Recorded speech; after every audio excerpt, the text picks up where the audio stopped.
Good morning friends.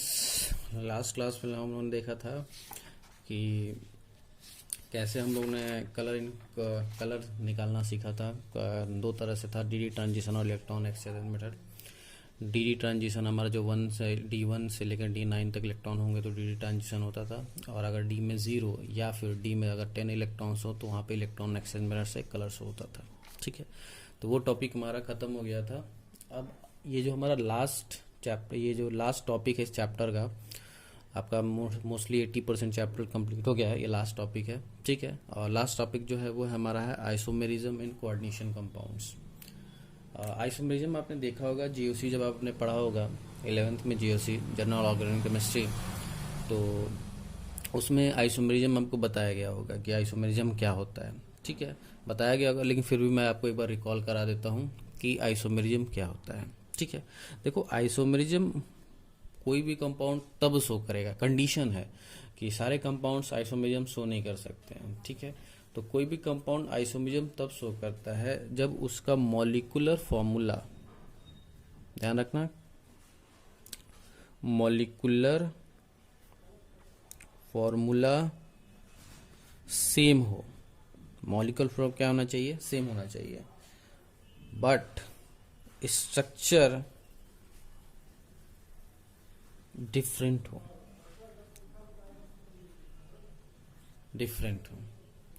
ठीक है। तो मॉलिक्यूलर फार्मूला सेम हो लेकिन स्ट्रक्चर क्या हो? डिफरेंट हो, तो उसको आप उन ऐसे को क्या बोलोगे? आप आइसोमेरिज्म बोलोगे। ऐसे इफेक्ट को हम क्या बोलते हैं? आइसोमेरिज्म। जैसे मान लो कोई कंपाउंड है AB4,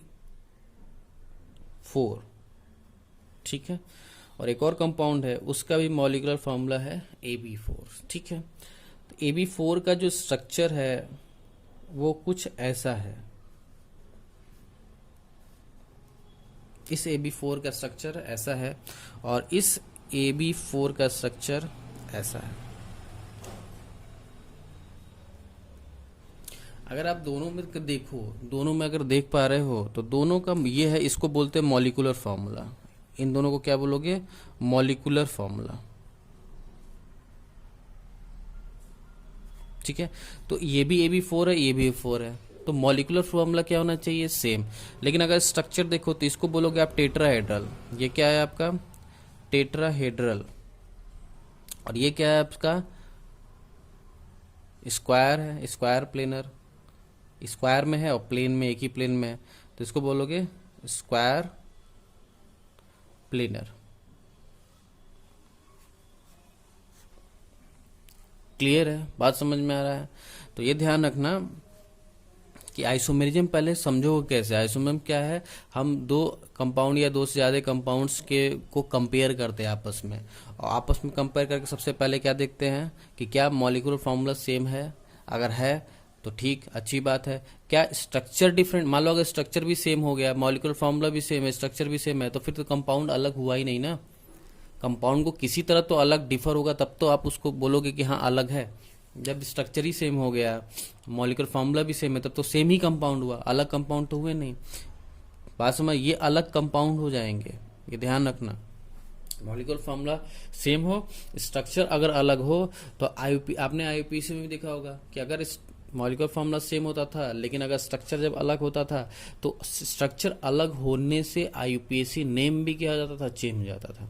और अगर आईयूपीएसी नेम चेंज हो गया मतलब कंपाउंड चेंज हो गया, कंपाउंड की प्रॉपर्टीज चेंज हो जाएंगी, मतलब अलग कंपाउंड हो जाएगा, उसका नेचर ही क्या हो गया? बिल्कुल अलग हो गया। तो ये आप ध्यान रखना। तो अब थोड़ा सा मैं बता दूं, जैसा आपने ऑर्गेनिक केमिस्ट्री में देखा था बिल्कुल वैसा ही है, लेकिन उतना लंबा चौड़ा नहीं है कि आपको क्या देखना है। कुछ इसके स्पेसिफिक प्रॉपर्टीज हैं आइसोमेरिज्म की, कुछ छोटे छोटे, ज़्यादा लंबे चौड़े नहीं है। देखते हैं कि कैसे आइसोमेरिज्म कोऑर्डिनेशन कंपाउंड में शो होता है। देखो, कोऑर्डिनेशन कंपाउंड में आइसोमेरिज्म दो तरह से शो होगा। पहला आपका है स्टीरियो आइसोमेरिज्म, स्टीरियो, और दूसरा होगा स्ट्रक्चरल आइसोमेरिज्म। ठीक है। देखो सबसे जो इम्पोर्टेंट है आपका है स्ट्रक्चरल आइसोमेरिज्म, सबसे ज्यादा क्वेश्चन यहाँ से पूछा है, यहाँ से भी कभी कभार क्वेश्चन, लेकिन सबसे इन दोनों में इम्पोर्टेंट क्या है, स्टीरियो। और ऐसा नहीं है कि स्ट्रक्चर से क्वेश्चन नहीं आते हैं, कभी कभार स्ट्रक्चर से भी घूमते कहाँ, और स्ट्रक्चर आसान है, स्टीरियो थोड़ा सा टफ है लेकिन स्ट्रक्चर आसान है, ठीक है। तो अब देखते हैं कि स्टीरियो में फर्दर दो पार्ट होता है, एक होता है जियोमेट्रिकल और दूसरा होता है ऑप्टिकल, जियोमेट्रिकल आइसोमेरिज्म और ऑप्टिकल आइसोमेरिज्म, ये दो होते हैं। ऑप्टिकल और जियोमेट्रिकल वो किस में आएंगे, स्टीरियो के अंदर। और स्ट्रक्चरल के अंदर स्ट्रक्चर के भी रूल्स होते हैं, स्ट्रक्चर के भी 5 टाइप्स हैं, उनको हम देखेंगे वन बाय वन। सबसे पहले हम स्ट्रक्चरल ही पढ़ेंगे, उसके बाद हम स्टीरियो पे आएंगे, क्योंकि इम्पोर्टेंट क्या है, स्टीरियो। और स्ट्रक्चरल को बस आपको याद रखना है कि स्ट्रक्चरल क्या है। तो स्ट्रक्चरल के 5 हैं, ठीक है। अब जैसे आप देख रहे हो कि स्ट्रक्चरल स्टीरियो, तो पहले आपको मैं समझा दूं कि स्टीरियो का मतलब क्या होता है। स्टीरियो का मतलब होता है स्पेस, 3 डायमेंशनल स्पेस। 3 डायमेंशनल में स्पेस अगर चेंज होता है या structure change, 3 dimensional structure change होता है तो उसको आप बोलोगे स्टीरियो, ठीक है। और स्ट्रक्चरल का मतलब है ओनली स्ट्रक्चर, वो 2D होगा, प्लेन पर होगा, वो 3 डायमेंशनल नहीं होगा। तो अगर 3 डायमेंशनल स्ट्रक्चर की बात करो तो वो किसके अंदर आएगा, स्टीरियो के अंदर। लेकिन अगर 2 डायमेंशनल या प्लेन की बात करो तो वो किसके अंदर आएगा, स्ट्रक्चरल आइसोमेरिज्म के अंदर आएगा। तो ये बात ध्यान रखना कि स्टीरियो का मतलब क्या होता है, 3D स्पेस। स्टीरियो का अगर आपसे मतलब समझ में ना आए तो समझ आना, तो स्टीरियो का मतलब 3D स्पेस से है कि अगर 3D स्पेस या 3D स्ट्रक्चर में जैसा चेंज हो रहा है तो वो किसके अंदर आएगा, स्टीरियो के अंदर आएगा। क्लियर है। अब चलो आगे बढ़ते हैं कि स्ट्रक्चरल आइसोमेरिज्म में अंदर क्या क्या चीजें हमको देखने को मिलेंगी, ठीक है। चलिए तो देखिए, स्ट्रक्चर के मैंने बताया था कि आपको 5 तरीके होंगे, जिसमें सबसे पहला है, सबसे पहले वैसे देखो मैं लिखा हूँ, बहुत आसान है, आपको एग्जाम्पल याद रखना है। मैंने यहाँ पे लिख दिया हूँ कि आप भी इसको नोट कर लेना, और इसके एग्जाम्पल्स मैं दिया हूँ, एग्जाम्पल्स बहुत आसानी से हम समझेंगे कि क्या हो रहा है एग्जाम्पल के अंदर, ठीक है। तो देखो, और वैसे भी अगर आपको एग्जाम्पल याद हो जाएगा ना तो आप उसके बारे में बता सकते हो, क्योंकि वो जैसा नाम है ना, ठीक वही काम आपको उसके आइसोमेरिज्म कंपाउंड्स के अंदर करना है। अब जैसे देखो यहाँ पे क्या है, सबसे पहला है आपका ionization isomerism. Ionization isomerism, ionization का मतलब आयन से रिलेटेड होगा, आयन से। अब जैसे इसकी एग्जांपल समझो, एक ये कंपाउंड है और एक ये कंपाउंड है, ठीक है। अगर यहाँ देखो CMa CO है, यहाँ भी CMa CO है, यहाँ लिगेंड्स NH3 5 मॉलिक्यूल्स हैं और साथ में Br है। यहाँ देखो, यहाँ भी NH3 5 मॉलिक्यूल्स के साथ में है, लेकिन Br की जगह क्या है, SO4 है। यहाँ SO4 बाहर था, मैंने आपको बताया था कि जो बड़े ब्रैकेट या स्क्वायर ब्रैकेट के बाहर होगा वो किस में होगा, आयनिक बॉन्ड से जुड़ा होगा। और आयनिक बॉन्ड से अगर जुड़ा है तो उसको क्या बोलोगे, आयन। क्लियर। यहाँ पे देखो, यहाँ कौन बाहर है, Br। तो यहाँ जो Br है यहाँ लिगेंड है, लेकिन इस कंपाउंड में Br लिगेंड नहीं, आयन है। सिमिलरली यहाँ SO4 इस कंपाउंड के लिए आयन है, लेकिन SO4 यहाँ पे एज अ लिगेंड है। तो अगर मॉलिकुलर फॉर्मूला देखो तो जितने एक CO यहाँ पर है, 5 NH3 यहाँ पे, एक Br यहाँ पे, एक SO4 है, उतने ही यहाँ पर है। तो मॉलिकुलर फॉर्मूला तो सेम हुआ, मॉलिकुलर फॉर्मूला तो सेम हुआ, लेकिन अगर अब देखो तो यहाँ लिगेंड चेंज हो जा रहा है, यहाँ Br यहाँ पे SO3, लिगेंड ही चेंज हो गया, मतलब कंपाउंड की प्रॉपर्टी ही क्या हो गई, चेंज हो गई। और किस वजह से चेंज हुई है, आयंस की वजह से। आयंस का क्या हो रहा है, एक्सचेंज हो रहा है। इसीलिए इस टाइप के आइसोमेरिज्म को आप क्या बोलोगे, आयोनाइजेशन आइसोमेरिज्म। और ये एक तरह का स्ट्रक्चरल आइसोमेरिज्म, क्योंकि स्ट्रक्चर चेंज हो रहा है। ध्यान देखना, यहाँ 3D स्पेस की बात नहीं हो रही है, सिर्फ 2D स्पेस की बात हो रही है। उस 2D स्पेस का स्ट्रक्चर ही क्या हो गया, चेंज हो गया। और किस वजह से चेंज हुआ, आयंस की वजह से। इसलिए इसको सिंपली हम बोलते हैं कि ये क्या है, आयनाइजेशन आइसोमेरिज्म के अंदर आएगा। क्लियर है। तो जब भी आपको आयोनाइजेशन आइसोमेरिज्म समझना हो तो तुरंत समझ जाना कि लिगेंड आयंस में जाएगा और आयंस लिगेंड में ऐसे इंटरचेंज हो रहे होंगे, तो वहां पर आपको क्या देखने को मिलेगा, आयोनाइजेशन आइसोमेरिज्म देखने को मिलेगा। क्लियर है? आसान है, बहुत आसान है, सिर्फ नाम आपको याद रखना है, नाम के आधार पे ही आप बता दोगे कौन सा आइसोमेरिज्म शो हो रहा है, ठीक है। अब दूसरा अगर ध्यान दो, दूसरा क्या कह रहा है, कोऑर्डिनेशन आइसोमेरिज्म, कोऑर्डिनेशन, कोऑर्डिनेशन ध्यान रखना, कोऑर्डिनेशन पे है आइसोमेरिज्म, मतलब यहाँ पे नाम कोऑर्डिनेशन है, तो मतलब कोऑर्डिनेशन बॉन्ड्स वगैरह की बात हो रही होगी। तो चलो देखते हैं।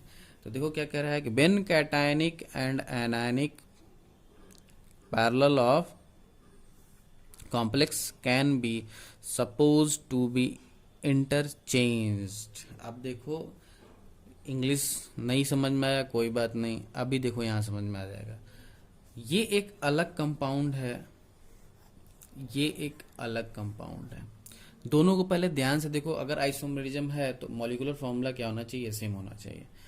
एक सीओ यहाँ, एक सीओ यहाँ, एक सीआर यहाँ, एक सीआर यहाँ, NH3 के 6 मॉलिक्यूल, 6 मॉलिक्यूल, CN के 6 मॉलिक्यूल, CN के 6 मॉलिक्यूल, फॉर्मूला तो सेम है। अब रही बात, अगर ध्यान से देखा जाए तो इस मॉलिक्यूल में CO के साथ NH3 मॉलिक्यूल्स जुड़े हुए हैं और CR के साथ CN मॉलिक्यूल्स जुड़े हुए हैं, ठीक है।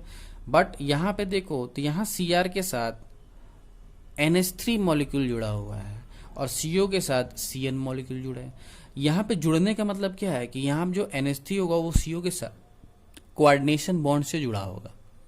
यहाँ जो CO है वो NH3 के साथ किसके साथ जुड़ा होगा, क्योंकि लिगेंड है और लिगेंड हमेशा किसके साथ जुड़े होंगे, कोऑर्डिनेशन से, कोऑर्डिनेशन बॉन्ड के थ्रू, ठीक है। तो देखो क्या कोऑर्डिनेशन बॉन्ड बन तो रहा है, लेकिन जिससे यहाँ पे बन रहा है क्या उसके अपोजिट यहाँ बन रहा है, मतलब यहाँ CO के साथ बन रहा था, अब यही NH3 किसके साथ चला गया, CR के साथ, तो कोऑर्डिनेशन बॉन्ड चेंज हो जा रहा है। जो हमारा CMA है, क्या CMA चेंज हो गया, इंटरचेंज, इसका CMA यहाँ चला गया, इसका CMA यहाँ चला गया, तो CMA चेंज चला गया, तो कोऑर्डिनेशन बॉन्ड भी तो जो पहले CR के साथ जुड़ा था वो CO के साथ जुड़ गया, तो क्या एक तरह से इंटरचेंज ऑफ CMA हो गया।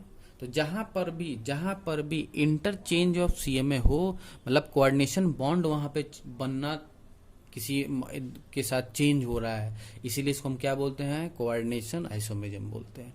कि कोऑर्डिनेशन बॉन्ड बनने का जो सोर्स था वही क्या हो गया, चेंज हो गया। जो CMA था, CMA के साथ बनता था, वो CMA ही क्या हो जा रहा है, चेंज हो जा रहा है, इंटरचेंज हो जा रहा है। क्लियर है, बात समझ में आ रही है। तो जहां पर भी अगर आपको ऐसा कुछ दो मॉलिक्यूल्स दिखें, दो कंपाउंड्स दिखें जहां पर आपका CMA इंटरचेंज हो जा रहा है, सेंटर मेटल एटम ही चेंज हो जा रहा है, तो वहां पे किस टाइप का आइसोमेरिज्म देखोगे आप, कोऑर्डिनेशन आइसोमेरिज्म, ठीक है। चलिए तीसरा आते हैं। तीसरा आपका है हाइड्रेटेड आइसोमेरिज्म। देखो हाइड्रेटेड का मतलब होता है वाटर से, कभी भी अगर आपको हाइड्रेटेड का मतलब, हाइड्रेट का मतलब वाटर हो जाता है, वाटर मॉलिक्यूल, हाइड्रेटेड मॉलिक्यूल, ठीक है। तो देखो यहाँ पे कह रहा है here replacement of coordination group by water of hydration. Hydration का मतलब वाटर का इवेपोरेशन टाइप में होना, ठीक है, या इवेपोरेशन सेपरेट होना वाटर का, ठीक है। तो इंग्लिश छोड़ो, अब देखो इसको समझो एग्जाम्पल से। हमारे पास ये मॉलिक्यूल था, अब इसी मॉलिक्यूल के हम कई सारे कंपाउंड्स देख रहे हैं।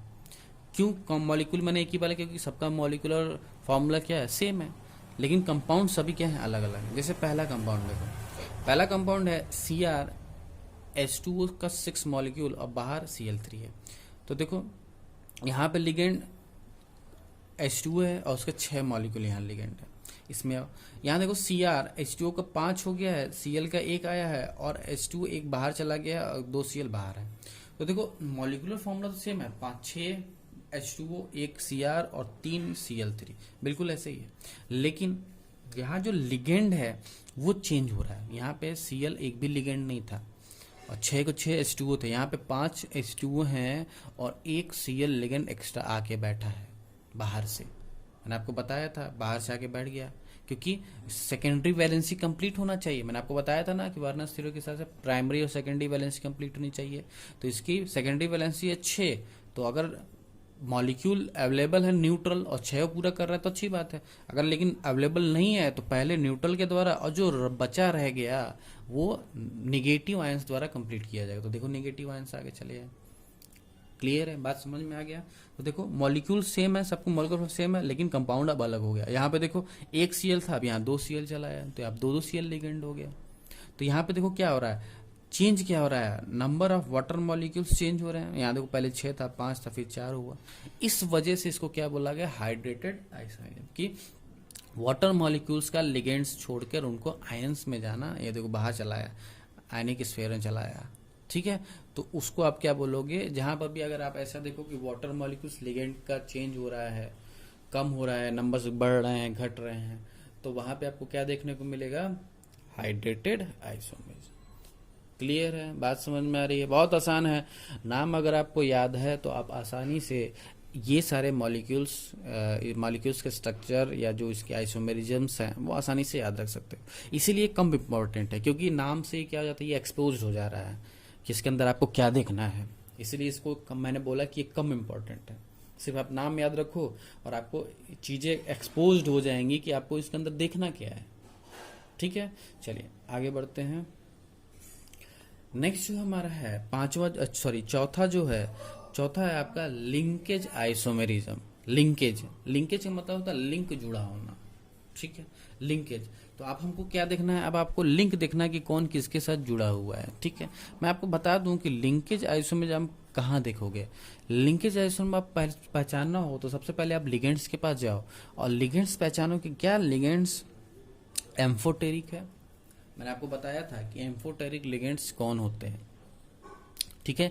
एम्फोटेरिक लिगेंड्स वो होते हैं जो एक से ज्यादा लोन पेयर्स तो होंगे या एक से ज्यादा एलिमेंट्स लोन पेयर्स होंगे और वो डोनेट करेंगे, दोनों ही सारे लोन पेयर्स डोनेट किया जा सकता है, लेकिन एट अ टाइम सिर्फ एक ही कोई एलिमेंट लोन पे डोनेट करेगा। जैसे मैंने आपको बताया था Cn-, यहाँ पे N के पास भी होता है, C के पास भी होता है, तो कभी N डोनेट करेगा तो कभी C, लेकिन दोनों एक साथ डोनेट नहीं करेंगे, तो उनको आप क्या बोलते थे, एम्फोटेरिक, ठीक है। तो देखो, तो बस उसी का फॉलो आपको करना है। जैसे मान लो हमने N2 यहाँ पे NO2 लिया, एक ये मॉलिक्यूल है, एक ये मॉलिक्यूल है, मॉलिक्यूल फॉर्मूला निकालो तो दोनों का क्या है, सेम है। लेकिन ध्यान से देखो, यहाँ पर जो डोनर है वो कौन डोनर है, N डोनर है। जो CO को लोन पेयर डिनोट कर रहा है वो कौन डोनेट कर रहा है, यहाँ पे N। लेकिन इसी को NO2 को हमने ONO में लिखा, मतलब अब यहाँ जो डोनर क्या हुआ, O हुआ। अब N डोनेट नहीं कर रहा है, उसको चाहिए एक ही लोन पेयर, ये एक ही लोन पेयर देगा एट ए टाइम, लेकिन यहाँ पर N दे रहा है, लेकिन यहाँ पर O दे रहा है, तो प्रॉपर्टी क्या होगी, चेंज होगी, क्योंकि एक बार N दे रहा है, एलिमेंट चेंज हो जा रहा है लोन पेयर देने का, और एक बार O दे रहा है, तो दोनों की प्रॉपर्टी क्या हो जाएगी, चेंज हो जाएगी, लेकिन मॉलिक्यूलर फॉर्मूला क्या रहेगा, सेम रहेगा।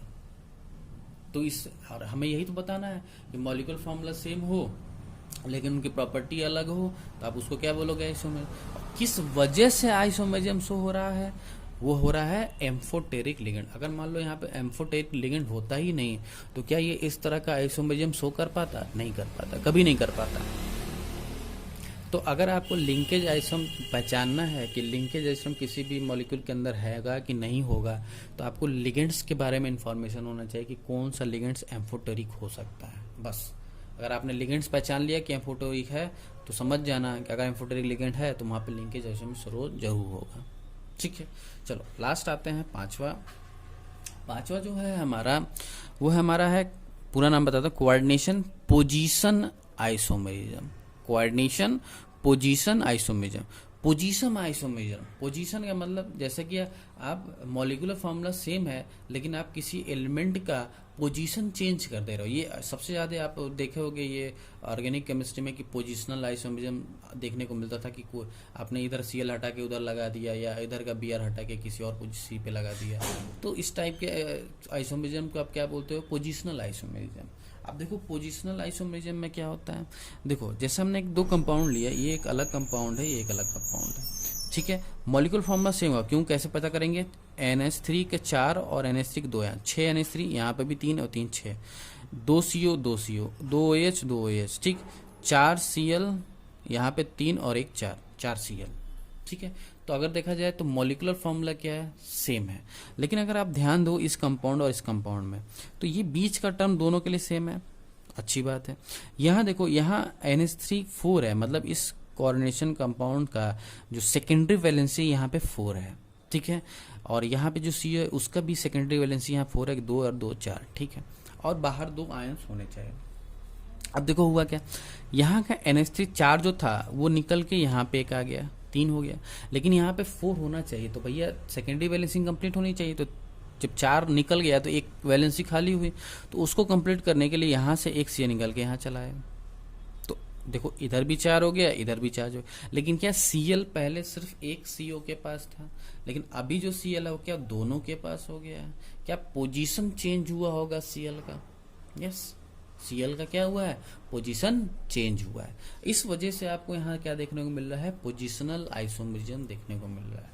कोऑर्डिनेशन क्यों बोला गया, क्योंकि कोऑर्डिनेट बॉन्ड के थ्रू जुड़े हुए हैं, इसलिए कोऑर्डिनेशन का पोजीशन क्या हो जा रहा है, कोऑर्डिनेशन बॉन्ड बनने का पोजीशन क्या हो रहा है, चेंज हो रहा है, इसलिए इसको क्या बोला जाता है, कोऑर्डिनेशन पोजीशन आइसोमेरिज्म। तो बहुत आसान है, अगर आप इनके नाम याद रखते हो तो बहुत आसानी से आप एक्सपोज कर सकते हो कि कौन सा आइसोमेरिज्म है। और क्वेश्चन भी इससे कैसे आएगा, वही दे देगा कि बताओ इसके 4 ऑप्शन है, 4 ऑप्शन में कहेगा बताओ किसके अंदर लिंकेज आइसोमेरिज्म है, या बताओ किसके अंदर आप पोजिशनल आइसोमेरिज्म देख सकते हो। तो जैसे जैसे बोला लिंकेज, तो लिंकेज में आपको सिर्फ क्या देखना है भैया, किसके पास आपका क्या है, जो एम्फोटेरिक है लिगेंड्स, बस खत्म, कहानी खत्म। जैसे ही आपने पहचान लिया कि लिंकेज एम्फोटेरिक लिगेंड्स ये वाला है, इस ऑप्शन में है, वही ऑप्शन करेक्ट, क्योंकि वही लिंकेज आइसोम शो कर सकता है। पोजिशनल की बात है, ऑप्शन देखो कि कहाँ पोजीशन चेंज हो रहा है, किसके पास पोजिशनल हो गया। आयोनाइजेशन देखना है तो भैया आयोनाइजेशन का मतलब बाहर से आयोनाइज कोऑर्डिनेशन स्फीयर में आएगा, और कुछ कोऑर्डिनेशन स्फीयर से आयंस में जाएगा, वहाँ एक्सपोज हो गया। दूसरा था कोऑर्डिनेशन, तो भैया आप जहाँ पे एक्सचेंज ऑफ CMA था, बस आप देखो कहाँ एक्सचेंज ऑफ CMA हो रहा है। तीसरा हाइड्रेटेड था, तो भैया वाटर का पोजीशन देख लो कहाँ से चेंज हो रहा है, बस काम खत्म। तो नाम लेते ही काम खत्म, ठीक है। तो ये रहा हमारा पूरा स्ट्रक्चरल आइसोमेरिज्म। अब इसका जो नेक्स्ट पार्ट है आपका स्टीरियो आइसोमेरिज्म। स्टीरियो आइसोमेरिज्म में आप जियोमेट्रिकल और ऑप्टिकल दोनों देखोगे, तो ये हम नेक्स्ट वीडियो में कंप्लीट करेंगे। तब तक के लिए इतना ही, थैंक यू।